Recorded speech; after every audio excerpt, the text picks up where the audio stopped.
Bonsoir à toutes et à tous. Chronique numéro 27.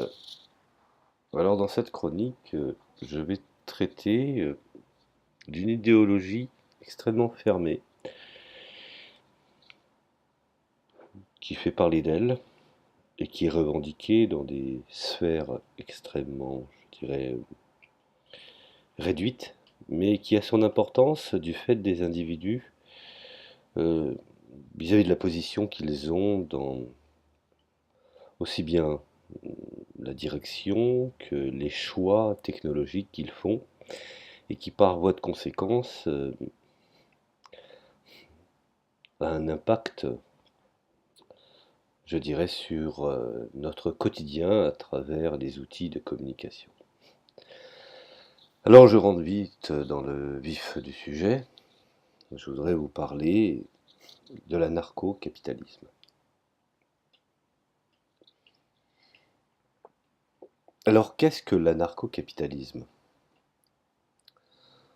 Ne rentrons pas dans le fantasme, mais essayons d'analyser l'anarcho-capitalisme avec la tête assez froide et une distance de réflexion.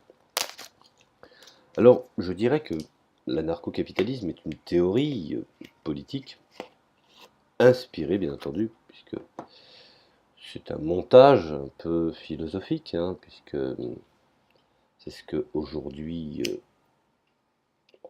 beaucoup de prélats des hautes technologies et puis les disciples de l'AI, de l'intelligence artificielle.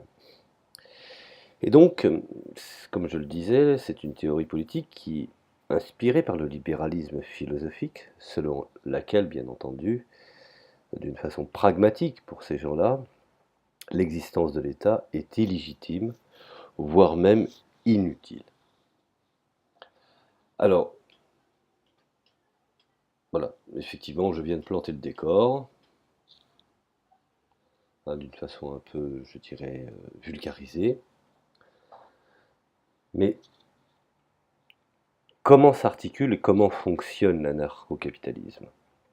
Alors l'anarcho-capitalisme, je dirais qu'il est à la fois la combinaison, comme je viens de l'indiquer, du libéralisme, mais aussi, je dirais, une conception de l'anarchisme, ne prenant en fait que seulement la conception a fortiori du droit d'investir et du droit de s'organiser indépendamment de toute forme d'autorité. Et aujourd'hui, certains spécialistes du domaine, précisément dans certains cercles de pensée fermés de la Silicon Valley, on peut considérer que cette, je dirais, conception est conçue comme une théorie du droit aussi bien s'appliquant aux affaires que, je dirais, un élément très important qui est en fait une étape sur l'international, voire sur ce qu'on appelle la politique mondiale. Bien entendu, il s'oppose également au capitalisme d'État, puisque même s'il est capitaliste, il est étatisé, donc toute forme d'État est à bannir. Nous avons par exemple en Pennsylvanie les anarchistes et les séparatistes, ce qu'on appelle anarcho-capitalistes, qui revendiquent le droit à la propriété d'une façon, je dirais, formelle.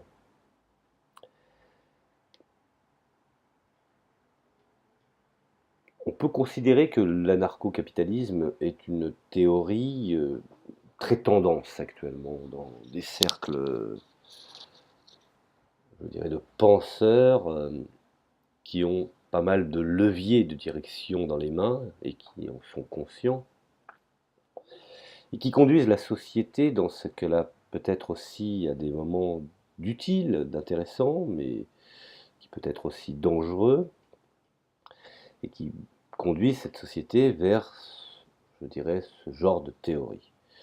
On est loin, bien entendu, de l'école de Chicago, on est loin du libéralisme classique ou du capitalisme. Nous sommes dans une espèce de variante, je dirais, très moderne, d'une conception mêlant à la fois le droit à consommer à tous azimuts. Finalement, au fond, cette idéologie, qui elle-même revendique aussi également l'héritage de mai 68, ce qui est assez quand même étonnant.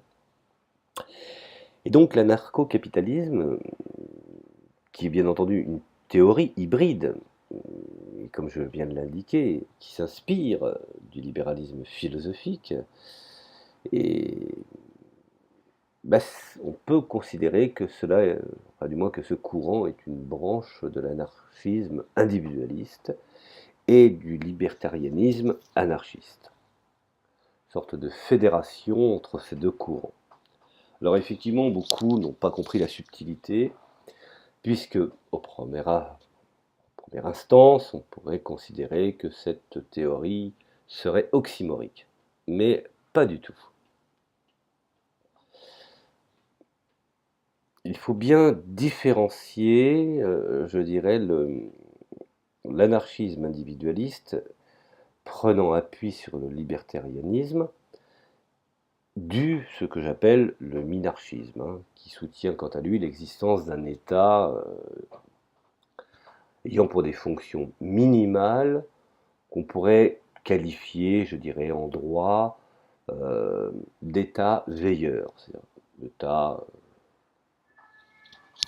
qui serait présent pour être bienveillant, sans pour autant, bien entendu, s'immiscer dans les affaires de tout à chacun. Alors,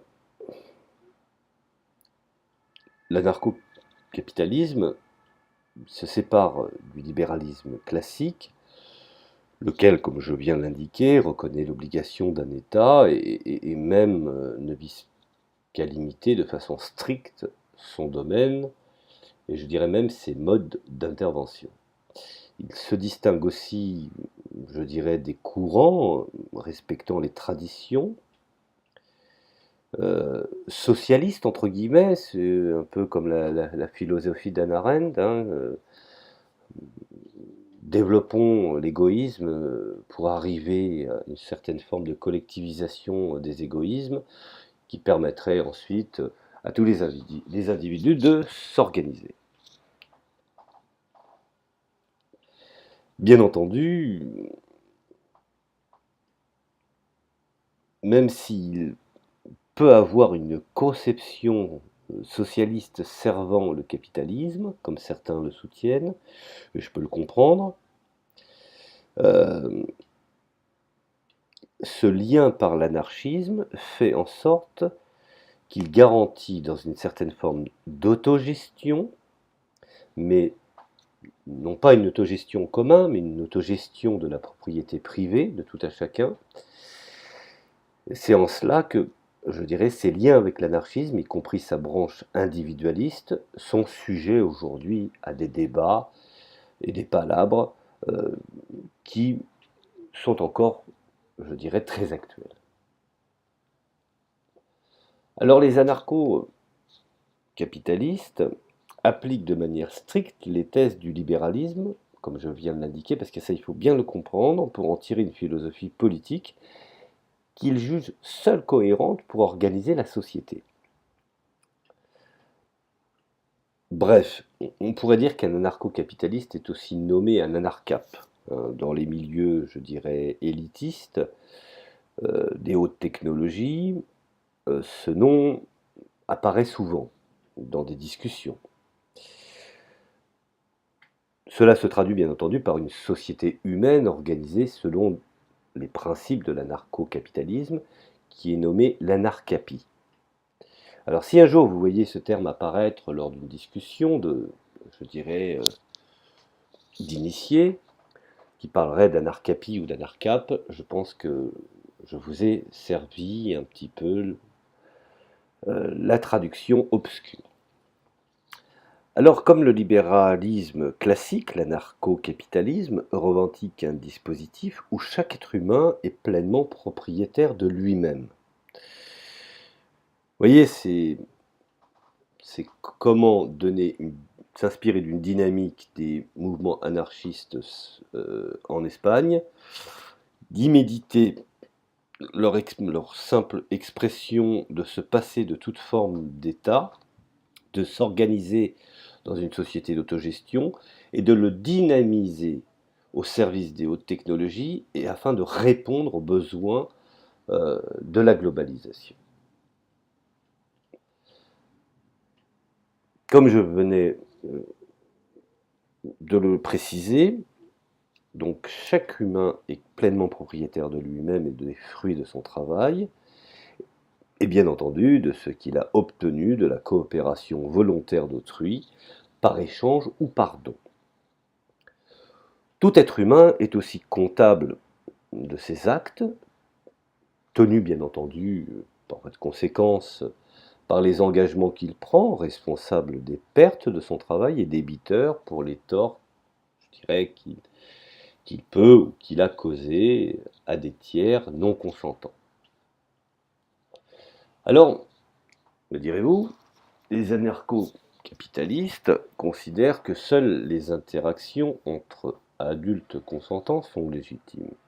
Ce qui va poser également problème, car même si c'est une théorie en construction, elle s'organise aussi d'une façon sociétale. C'est qu'elle a sa pensée, elle a sa vision, également sur son concept de la justice, des mœurs, de l'organisation, bref, de la société. Toute atteinte à la personne ainsi qu'à la propriété, je dirais perpétuée, sans consentement, forme inévitablement par conséquent une agression. Et toute forme d'organisation coercitive est illégitime, y compris l'État et ses multiples succès d'années. Soyons logiques là-dessus. Pour que les anarcho-capitalistes, entre guillemets, un État, comme toute autre organisation, ne saurait avoir de légitimité qu'auprès de ceux qui l'ont individuellement et volontairement accepté, c'est en cela que pose débat, surtout les contributions obligatoires, telles que les impôts directs ou indirects, qui ont été formulés aussi bien par les tenants ou les chantres du socialisme ou de la société collectiviste, comme par exemple les néoconservateurs du type de l'école de Chicago qui parlent je dirais, du salaire universel ou de l'impôt négatif.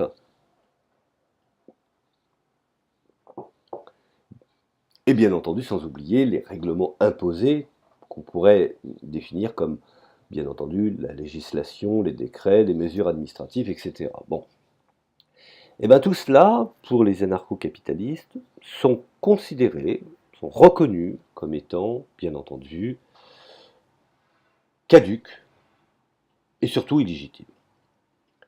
Alors, les utilitaristes justifient par conséquent le modèle de société anarcho-capitaliste par le fait que ce serait le plus efficace économiquement, donc prise en compte d'un certain pragmatisme de l'exécution,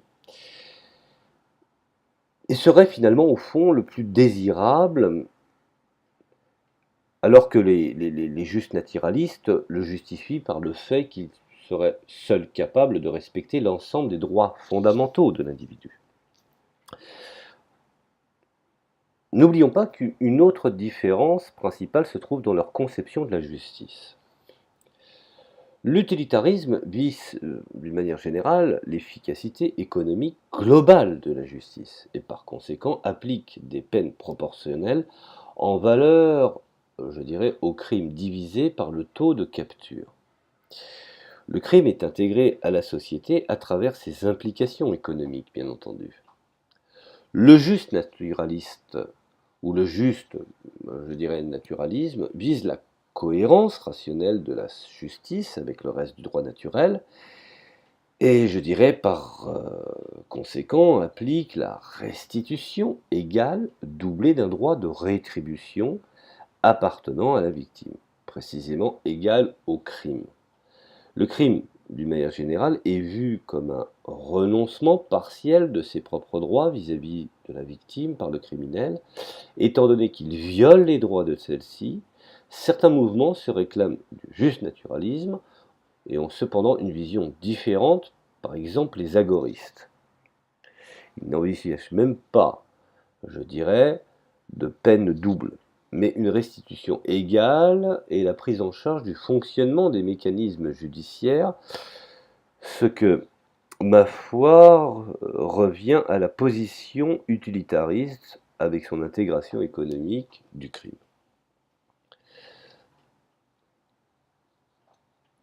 Passons un petit peu, d'une manière un peu plus précise, à ce que certains, je dirais, concepteurs ou certains initiateurs ont amené dans cette pensée qui aujourd'hui est de plus en plus probante dans les milieux de la Silicon Valley.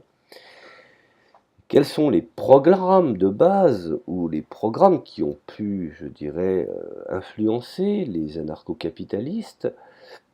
Et finalement, au fond, que proposent-ils concrètement?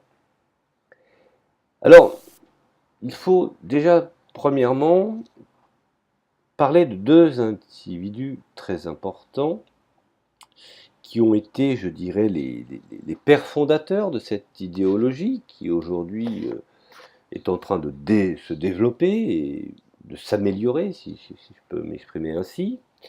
Alors nous avons dans un premier temps David Friedman. Rappelez-vous son ouvrage important qui s'appelle Vers une société sans État, et le second penseur, Murray Rothbard, dans également son ouvrage dans l'éthique et la liberté. Alors Friedman et Rothbard défendent le droit d'accomplir certains actes qui sont jugés illicites ou immoraux dans la majorité des pays, à savoir par exemple le droit pour un individu de posséder, d'utiliser, de produire et de vendre librement de la drogue par exemple, le droit d'organiser et de participer à des jeux d'argent, le droit de produire ou de consommer de la pornographie. Oui, je sais, c'est pour ça que je vous dis que actuellement c'est en véritable palabre byzantine. Tout est discuté. Donc, y compris, n'oublions pas que ceux qui en font aujourd'hui, entre guillemets, l'apologie, ce sont ceux aussi qui sont à la tête des grands, je dirais, des grands boulevards, des autoroutes de la consommation et bien entendu des hautes technologies.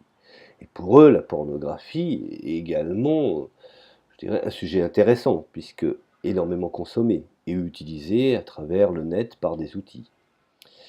Donc revenons également, ça c'est pour la petite explication, pour bien comprendre, le droit de produire, de s'équiper, de vendre des armes, etc. C'est pour ça que, étant donné que nous sommes dans un concept de l'anarchie, ils ont pris dans ce que j'appelle dans cette position tous les éléments qui répondent à des besoins ou des envies des individus.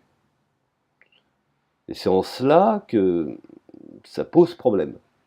Parce que consommation de la pornographie, c'est un fait réel. Vendre des armes, c'est également une réalité. Donc, comment organiser cela par le biais d'outils qui permettraient également d'avoir une position de leader? Alors revenons à Friedman et Rothbard, qui prônent la privatisation de l'ensemble des services qui incombent aujourd'hui aux États, parce que cela va très très loin, ça va également sur la privatisation des équipements, enfin, bref, tout ce que finalement l'État était dans sa responsabilité en droit d'assurer.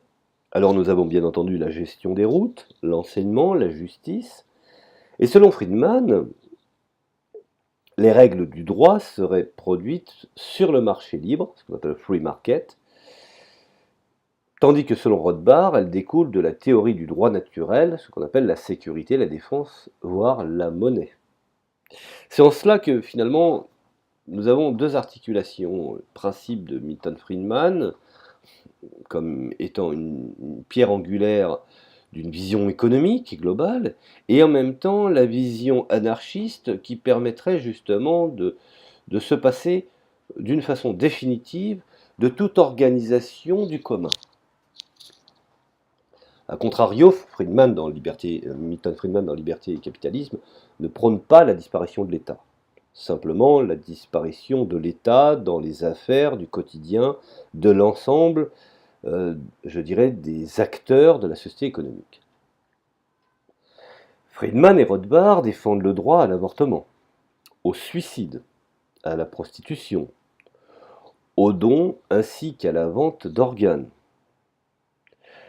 Les penseurs anarcho-capitalistes s'opposent aussi à toute forme non volontaire de distribution de richesses, le droit de conserver son argent et de ne pas rétribuer ou également de se constituer en fondation, puisque nous sommes quand même aux États-Unis.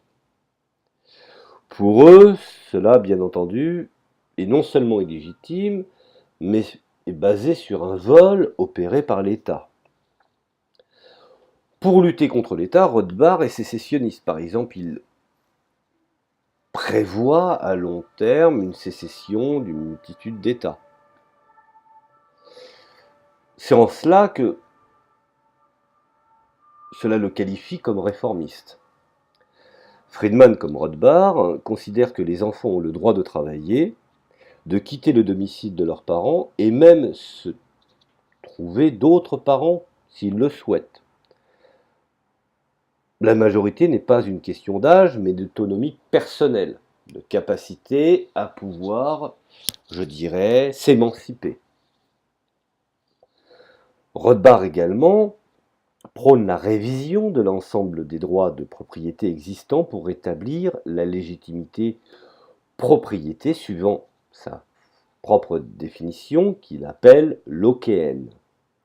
Surtout sur la propriété des terres, alors que Friedman élude la question de la propriété des terres du fait de la faible importance économique qu'elle représente de nos jours.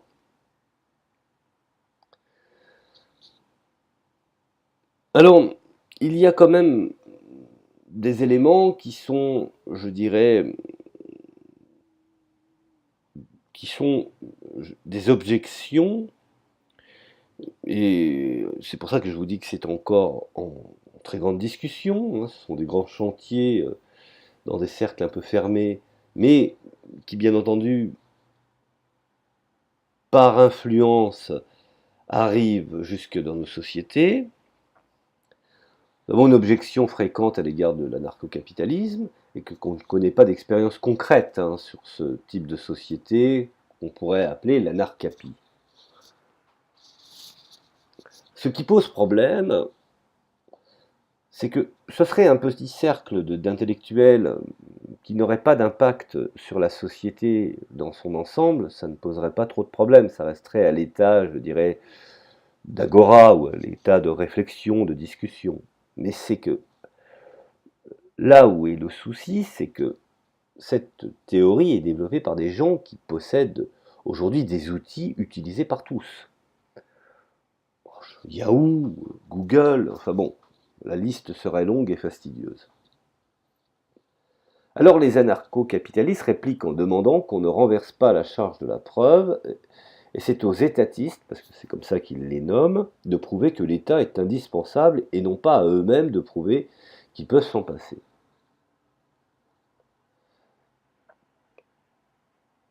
Alors,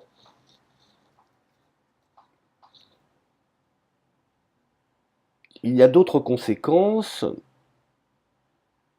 qui peuvent être terribles. Par exemple, il y a, je dirais, un renversement de perspective à effectuer chez eux. Et au lieu de considérer l'État qui est la norme de toute société, il convient de reconnaître que l'individu est relié aux autres individus, et cela, je dirais, cela doit être la norme unique, c'est-à-dire la norme, je dirais, la norme exemplaire, la norme à suivre. Alors d'autre part, il y a des exemples qui ont été étudiés des sociétés dépourvues de pouvoir étatique, au sens, je dirais, d'une entité employant la force pour sa propre institution. David Friedman, par exemple, cite l'Islande, où, je dirais, l'Assemblée nationale annuelle, remplissant aussi les fonctions judiciaires, institution mise en place en 930, ce n'était cependant, je dirais, pas une société capitaliste au sens actuel du terme, mais le fonctionnement des communes médiévales et leur émancipation du pouvoir féodal. Prenons exemple aussi la Pennsylvanie des Quakers et de nombreux autres exemples des sociétés minarchistes où le pouvoir de l'État était extrêmement limité, voire presque inexistant. Cependant, aucune de ces sociétés ne se revendiquait spécifiquement, d'une manière générale, de l'anarcho-capitalisme, ni même, soyons clairs là-dessus, du libéralisme, car ils vivaient dans des sociétés fermées.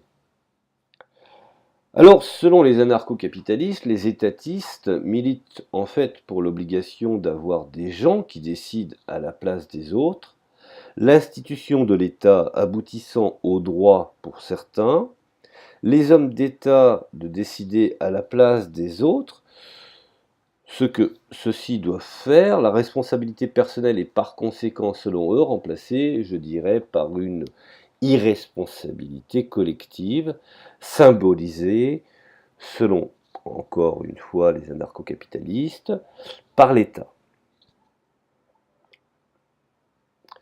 D'autres, je dirais, reprochent aux anarcho-capitalistes, même au sein du milieu, leur foi légèrement aveugle en l'homme, qui leur ferait imaginer une société fondée seulement sur la concurrence et sur l'ordre spontané. Ceux-ci, bien entendu, ont répliqué qu'au contraire, leur vision d'une société de liberté ne leur fait pas fermer les yeux sur la nature humaine. Ils sont conscients que la police privée, par exemple, et les tribunaux privés existeraient aussi en anarchapie, et le droit y serait, selon eux, probablement bien plus strictement respecté dans les sociétés actuelles. Qui plus est, énormément doutent que les entreprises décident d'elles-mêmes de prendre des décisions bénéfiques à la communauté, comme par exemple diminuer la pollution ou offrir des bénéfices sociaux. Alors il faut bien entendu enfin citer l'idée selon laquelle les réalités sociologiques amènent à une naturelle égalité et domination des hommes par d'autres, le marché n'ayant qu'une fin de profit et non pas d'intérêt général. Alors que dans nos sociétés, l'État a aussi fréquemment pour fonction soit d'être un arbitre, ou de minimiser quelque peu ses effets pervers. La société, je dirais, anarcho-capitaliste mènerait ainsi, pour ses objecteurs, à des inégalités, à des dominations renforcées, créatrices de nombreuses souffrances, et pour les anarchapes, l'État ne peut que se démultiplier par son pouvoir coercitif. Bref, les inégalités entre les hommes, en offrant à ceux qui dominent déjà un moyen de renforcer et, ma foi, de pérenniser leur situation, et que donc une société anarcho-capitaliste, sans abolir toute inégalité, offrirait cependant, je dirais, une garantie de garder, de préserver, de légitimer, de justifier ces inégalités à leur niveau minimal. Alors, beaucoup de gens se posent la question, mais quel est le lien avec l'anarchisme de Bakounine, qui est quand même, je dirais, ou même de Proudhon, euh, avec l'anarcho-capitalisme? Alors, un peu d'histoire. Les anarchistes, respectant les traditions, considèrent que la position anarcho-capitaliste est incohérente et contrevient à la définition historique de l'anarchisme. Dans un premier temps, la propriété privée des moyens de production, parce qu'il ne faut pas oublier que les anarchistes, à l'état pur, s'inspire bel et bien du marxisme. Alors je sais que certains nous sont en train de nous vendre aujourd'hui un marxisme sociétal, mais je parle de marxisme organisationnel, d'analyse économique. Je ne parle pas du marxisme sociétal qui est pour moi une sorte d'atrophie, voire une forme de cancer métastasé du marxisme. Alors, comme je viens de l'indiquer, dans un premier temps, la propriété privée des moyens de production donnerait, selon eux, aux capitalistes, un pouvoir, voire une autorité de même nature que ceux d'un État.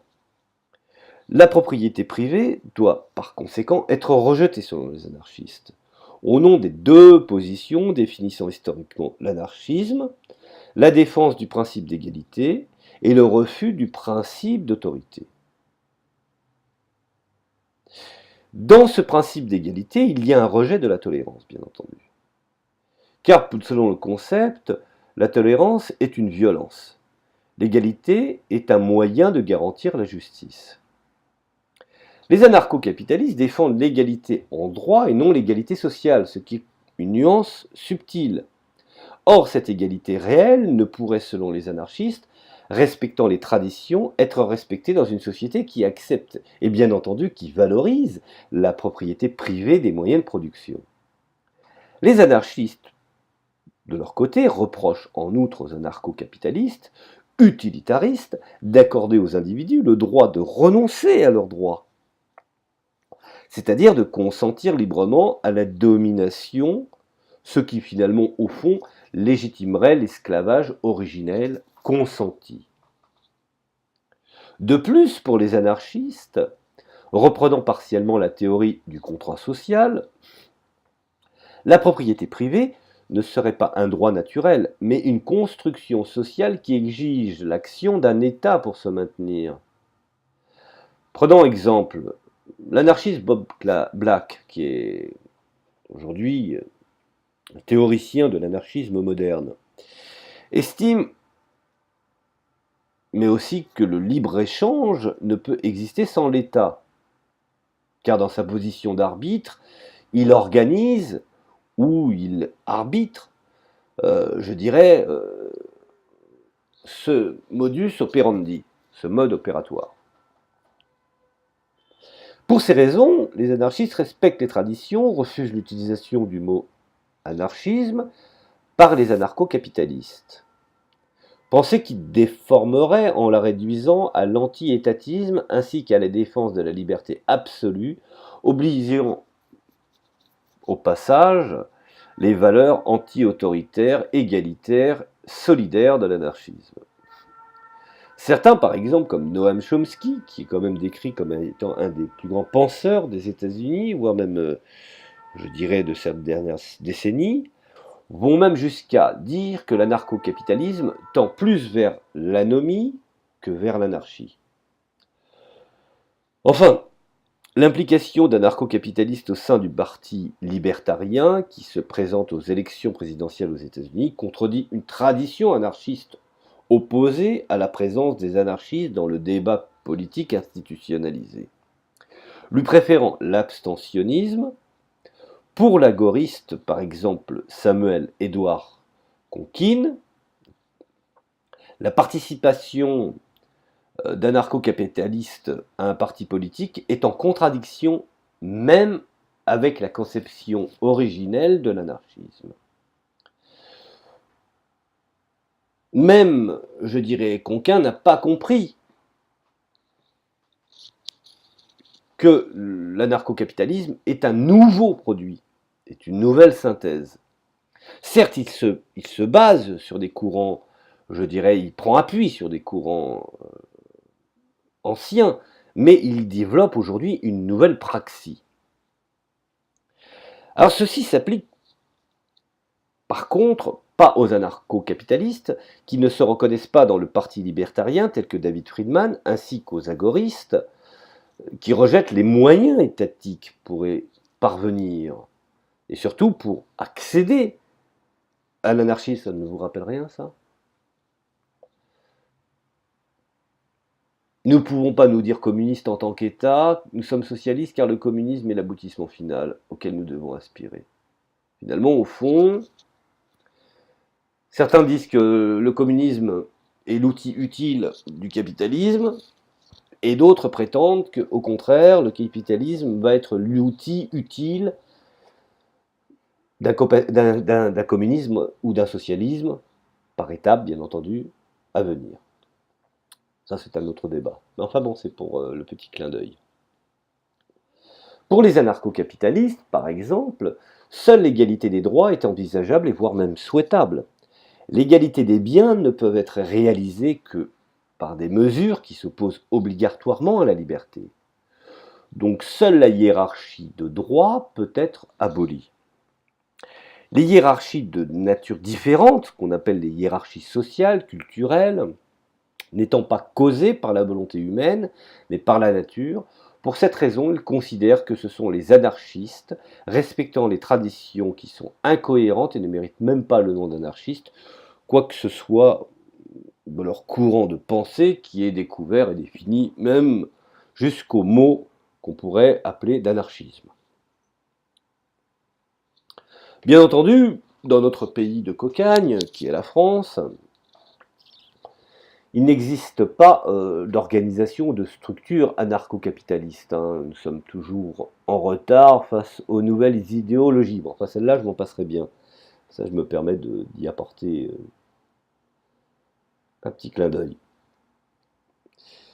Il n'y a pas dans, je dirais, les cercles, même les cercles les plus fermés, les cercles de penseurs, même les cercles de, je dirais, maçonniques, de réflexion, des ateliers, des individus qui ont sans doute, je pense, à ma connaissance, étudié ce problème, ce phénomène, mais il n'y a pas de cercle se revendiquant du mouvement anarcho-capitaliste.